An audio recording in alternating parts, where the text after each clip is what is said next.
Chers et frères bien-aimés, quand vous venez à la messe, est-ce que vous êtes bien accueillis? J'espère. Je reprends ma question. Quand vous venez à la messe, est-ce que vous êtes bien accueillis? Oui. Bravo à l'équipe de Sainte-Marthe, l'équipe d'accueil. Si vous êtes bien accueillis, toute la félicitation revient à cette équipe qui porte le nom de Sainte-Marthe.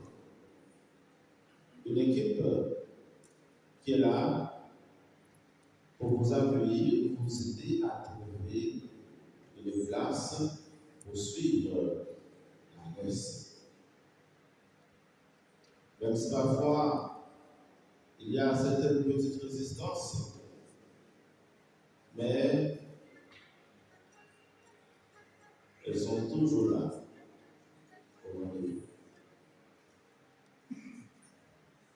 C'est pour nous dire que la liturgie d'aujourd'hui est marquée par cette question d'hospitalité. Quand on est mal accueilli, même s'il y a tout ce qu'il faut, on ne va pas rester. On est d'accord.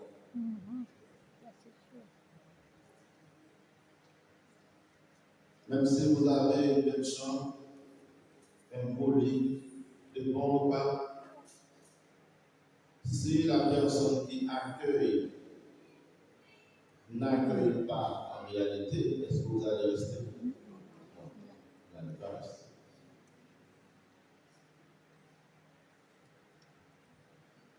La première lecture de la messe nous parle de l'hospitalité. Abraham, notre père de la foi, symbole de grandeur, de générosité, symbole d'accueil. Sans doute, il était en train de se reposer. Il faisait chaud, vous voyez, en Guadeloupe, parfois il fait chaud. À midi, il fait chaud, très très chaud. Sans doute, Abraham était en train de se reposer. Et voilà, il a aperçu 3 hommes. Il se déplace pour aller à la rencontre de ces 3 hommes. Mais Abraham a bien compris quelque chose. Il a vu dans ces 3 hommes une seule personne.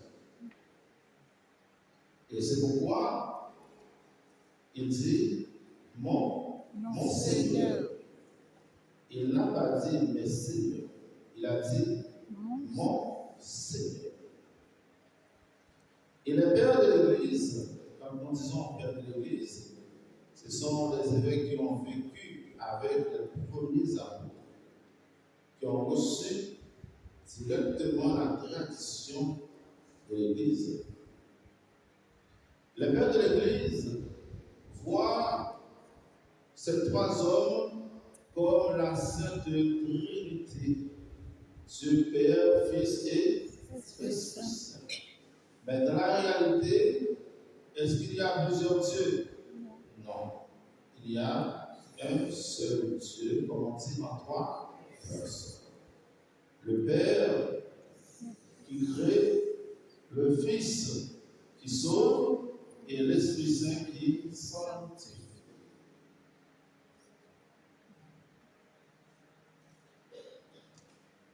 Et Abraham va sortir gagnant de cette hospitalité.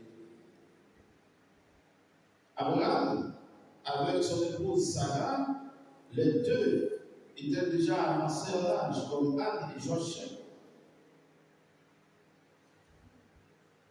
Et dans le temps d'Abraham, il fallait avoir un héritier, un fils, pour assurer, encore pour prendre le relais, pour continuer, pour prolonger l'œuvre du Père. Abraham avait souhaité, avec Sarah, d'avoir un fils. Sarah, peut-être dans son empressement, elle a pu constater qu'il fait déjà nuit. C'est-à-dire, il n'y a plus de train. Il a demandé à Abraham de se mettre avec Agar, servante qui est égyptienne, afin d'avoir un fils. Et ce fils n'était pas le fils de la promesse. Il est considéré comme le fils du vouloir humain. Parfois, vous voulez des choses. Vous pouvez avoir ce que vous voulez, mais ça ne vient pas de Dieu. Ce n'est pas parce que c'est mauvais, mais ça ne vient pas de Dieu. Le Fils qui viendra de la volonté de Dieu, ce sera Isaac.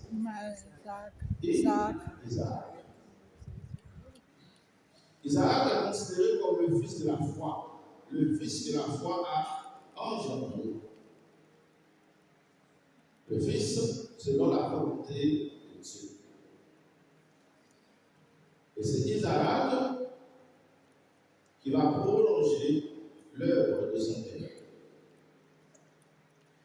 Isaac est né, c'est suite à cet accueil, suite à cette hospitalité.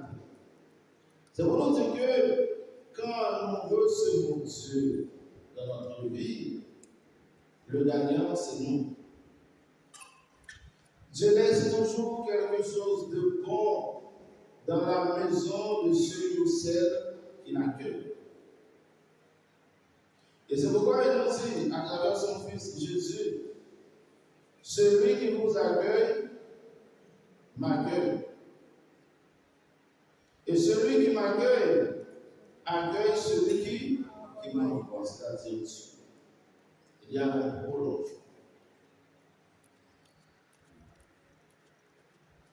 Souvent on dit Dieu s'habille en pauvre. Il peut voir dans n'importe quel visage pour passer pour visiter, pour nous rendre visite. Vous connaissez l'histoire de cette dame qui attendait que Jésus passe la visiter. Elle se lève le matin, elle a préparé le petit déjeuner pour attendre Jésus. Et il y a un cochard qui est passé, qui a dit, Madame, auriez-vous quelque chose à me donner? Elle a dit non. Et le cochard est parti. À midi, cette même dame m'a préparé un bon déjeuner avec une belle table. Il y a un orphelin, un petit qui passe. Il dit bonjour madame, auriez-vous quelque chose à me donner parce que j'ai faim? Elle a dit à l'enfant, désolé, j'attendais quelqu'un d'important aujourd'hui. Et l'enfant est parti. À 20h, c'est l'heure du dîner, il est 19h. Le même clochard qui était passé le matin est repassé. Il a surveillé la dame ce matin qui est passée, mais tu m'avais rien offert. Et voilà, je dormais sans rien prendre.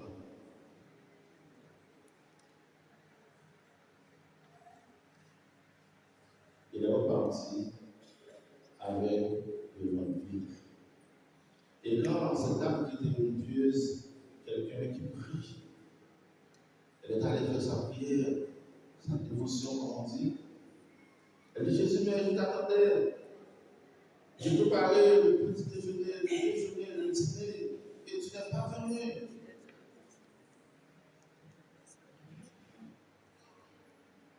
Et bien entendu, le roi dit, mais je suis passé. Le clochard qui était passé le matin, c'était moi. L'orphelin qui était passé à midi, c'était moi. Tu m'as pas reçu. Et ce soir, quand je suis passé, c'était encore moi. Tu m'as rien donné à manger. Et dans l'évangile de Saint Matthieu au chapitre 27, Jésus va comprendre cet enseignement. Tout ce que vous avez fait à l'un de ces plus petits qui sont mes frères, c'est à moi que. Abraham, notre père de la foi, avait compris cette réalité. C'est lui qui offre l'hospitalité à ses hommes. Et à sa grande surprise, ces trois hommes, c'était qui? C'était Dieu. Et voilà, Sarah a eu son fils Isaac. C'est pour dire que quand Dieu rentre dans notre vie, il nous apporte toujours de belles et de bonnes choses. Mais très souvent, nous sommes aveuglés. Nous sommes aveugles spirituellement. Nous attendons quelqu'un de bien éduqué, peut-être quelqu'un qui a beaucoup d'argent. Très souvent, vous et moi, nous passons à côté de notre mission comme chrétien, Comme on dit, nous n'avons pas toujours l'intelligence spirituelle pour découvrir le visage de Dieu dans l'autre, peut-être qu'il est en souffrance. Et comme je vous l'ai dit tout à l'heure, parfois, quand on est mal reçu, cela peut engendrer des blessures.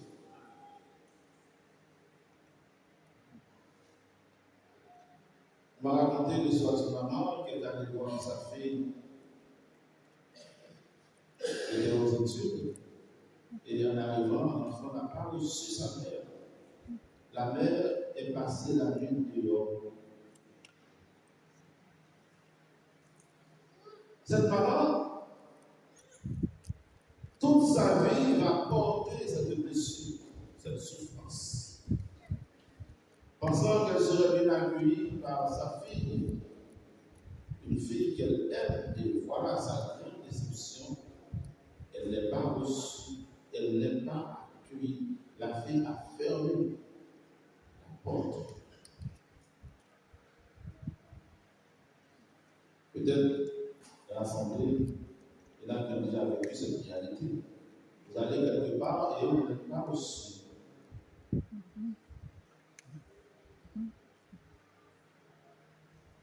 Abraham était intelligent. Et il nous invite à développer cette même intelligence. De risquer, d'oser, d'offrir de l'hospitalité à quelqu'un en difficulté. Parce que cette personne peut être un envoyé de Dieu. Et sa présence, encore son passage, peut délier beaucoup de choses dans notre vie. À chacun de voir. Et c'est la même réalité dans l'évangile. Même s'il y a des nuances. Jésus est reçu par Marthe. Et Marie était au pied du maître.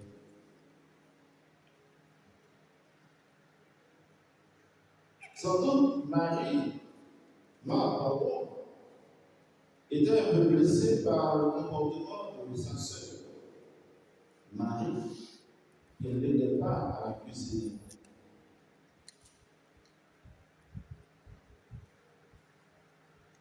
Alors, ce que faisait Marc, c'est très bien. Elle préparait à manger pour le Seigneur. C'est très bien. Mais elle a oublié quelque chose. Quand le Christ est là, c'est lui le maître de la maison. Quand le Christ est là, c'est lui qui dirige la maison. C'est lui qui donne des ordres. Quand le Christ est là, il faut s'occuper de lui. Dans la communauté, très souvent, nous constatons cette réalité. Les gens qui viennent à la messe, le Saint-Sacrement est exposé, et puis ils passent, ils vont au pied de la Vierge, ils vont au pied de Saint-Anne. Alors que le Christ est là. L'important, c'est le Christ. Et Marie est blessée quand nous ignorons son fils. Pas parce que j'ai une dévotion à Marie et je vais donner à Marie la place de Jésus. Non. Marie nous renvoie à Jésus. Quand nous ignorons son fils, elle est blessée. Elle n'est pas contente. Nous ne pouvons pas prendre la voix de Jésus, le Christ, pour donner à Marie. C'est ce que ce mouvement appelle les faux dévots. Tu viens à la messe, même si en général, tu vas au village Vierge voir le mignon, mais quand le Saint-Sacrement est là, c'est le Saint-Sacrement qui prime. Tu dois t'occuper du Saint-Sacrement et non de la Vierge. Si vous le faites, ce n'est pas déformation. Ce n'est pas Frère Thibault qui nous a enseigné cela. Vous traversez le Saint-Sacrement est là et vous ne saluez pas le Saint-Sacrement. Ça veut dire quoi? Qui nous a enseigné ça?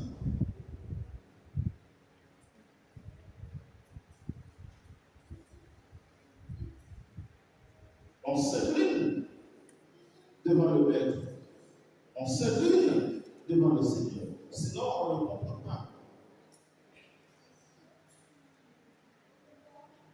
À chaque Eucharistie, on répète les mêmes choses. Déjà, ce n'est arrivé, il a fait le même constat. Mais vous êtes formé pour savoir comment vous comporter en présence de ce sacrement. Quand vous rentrez à l'église, quand vous venez à la messe, vous êtes formé. Mais pourquoi vous n'appliquez pas la leçon?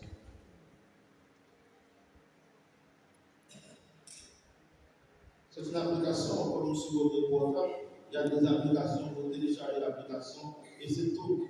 Vous appliquez ce que l'Église vous demande de faire. Le Christ est blessé quand nous l'ignorons.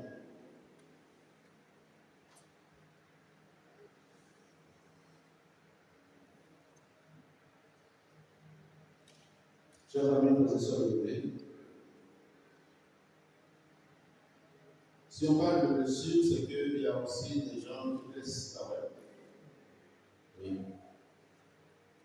Il n'y a pas de blessés sans, comme on dit, des blessants. S'il y a des blessés, je dis, il y a des blessants. Les blessants, ce ne sont pas seulement des personnes, ça peut être une réalité, un événement, un mauvais traitement. Au boulot, le patron te traite mal. Tu n'es pas estimé à ta juste valeur. Tu n'es pas apprécié. Ça peut te blesser.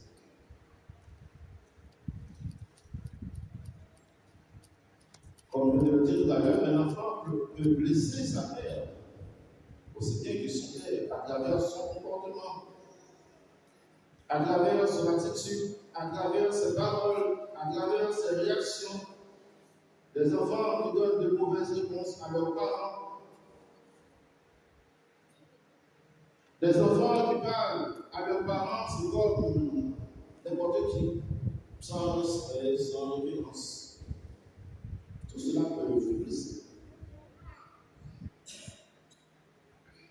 Quelqu'un de la communauté, suite à une situation qui est interdit de faire ça, oui. Mais est-ce que l'Église, de son côté, accompagne ces blessés? Et c'est ce que nous essayons de faire depuis quelques années dans la communauté paroissiale de Montréal. D'accompagner nos frères et sœurs, les blessés de la vie, les blessés de la vie spirituelle, de la vie chrétienne, pour les réintégrer dans la communion ecclésiale. Il y a des blessés spirituels. Il faut dire les choses. Une jeune fille, après une naissance, qui est ignorée dans sa communauté, qui ne peut pas s'approcher, se rapprocher de la table eucharistique, est-ce que l'Église accompagne cette jeune fille? Ce sont des réalités concrètes. Est-ce que l'Église accompagne le divorcé ou bien la divorcée? Comment réintégrer ces gens dans la communion ecclésiale? Et le Christ, il nous rejoint dans nos vies, dans nos périphéries, pour nous guérir. Dieu proche des cœurs blessés. C'est le thème, le sous-thème du jour. Jésus est allé visiter Marthe et Marie. Marie, qui était blessée par son passé. Jésus est allé à sa maison pour guérir Marie. Pour dire à Marie, ton avenir est plus grand que ton passé. Ton présent est plus grand que ton passé. Et moi qui te parle, je suis le Seigneur. Celui qui est venu me guérir les cœurs brisés. Celui qui est venu me restaurer les cœurs blessés. C'est ce que Jésus a fait dans la vie de Marie. Et cette même Marie est devenue le premier des apôtres. Le premier à voir le ressuscité. Le premier à annoncer la résurrection. C'est pour dire que quand Jésus rentre dans notre vie, quand nous accueillons le Christ, il nous restaure, il nous donne une nouvelle identité, il nous guérit de nos passés. Il enlève les cicatrices, comme on dit dans l'institut de beauté, il nous fait un make-up par là. Il arrange le visage. Oh, c'est elle. C'est pas vrai. Ta vie a changé, ton visage est rayonnant. Tu as rencontré quelqu'un? Mais oui, je l'ai rencontré quelqu'un. Ce quelqu'un a changé ma vie. Depuis lors, je pense sur moi-même, je lui donne du temps. Voilà. Et c'est ce que fait le Christ quand il est dans notre vie. Il nous aime tellement, eh bien, on ne peut pas rester indifférent devant cet amour. On doit se faire belle pour lui. Et c'est ce qui se passe quand on est à la messe. Nous faisons belle, nous faisons beau pour rencontrer le Christ. C'est la même réalité. Ce que nous vivons dans nos relations humaines, nous vivons aussi ces mêmes réalités dans nos relations avec le Christ. Marie-Madeleine, c'est un modèle. Chers amis, frères et sœurs, dans nos familles, il y a beaucoup de blessures. Il y a des papas qui souffrent mais qui ne parlent pas. Il y a des époux qui souffrent mais qui n'osent pas parler. Pas seulement les femmes qui souffrent, il y a aussi des hommes. Pas seulement les parents qui souffrent, il y a aussi beaucoup d'adolescents dans vos familles qui souffrent de grandes souffrances, de grandes blessures, mais il faut les ignorer. Moi, je peux vous en parler parce que j'ai des amis. portent des blessures. Des adolescents qui attendent quand arrive les 18 ans pour laisser la maison. Parce que l'enfant n'est pas aimé, l'enfant n'est pas estimé. Sa mère ou son père devient pour lui un poids lourd, une source de souffrance. Je vous ai déjà raconté cette histoire. Un petit garçon, le jour de l'enterrement de son papa, qui était en joie, l'enfant, de colère, content. Il m'a dit, mais pourquoi? Pourquoi je suis aussi content? Eh bien, papa est mort. Il est parti. Maintenant, je suis en paix. Comment un père de famille arrive à blesser son fils au point que ce fils se réjouit devant sa mort, devant son décès? C'est pour nous la question de nous questionner comme parents, comme père, comme maman, comme enfant. Est-ce que je suis une source de joie pour mes enfants, pour mes parents, ou bien une source de blessure, de souffrance? Est-ce que j'accueille mon enfant avec amour? Est-ce que je traite mon enfant avec amour? Et moi, comme enfant, est-ce que je traite mes parents avec amour? Est-ce que je ne suis pas une source de souffrance pour mes parents?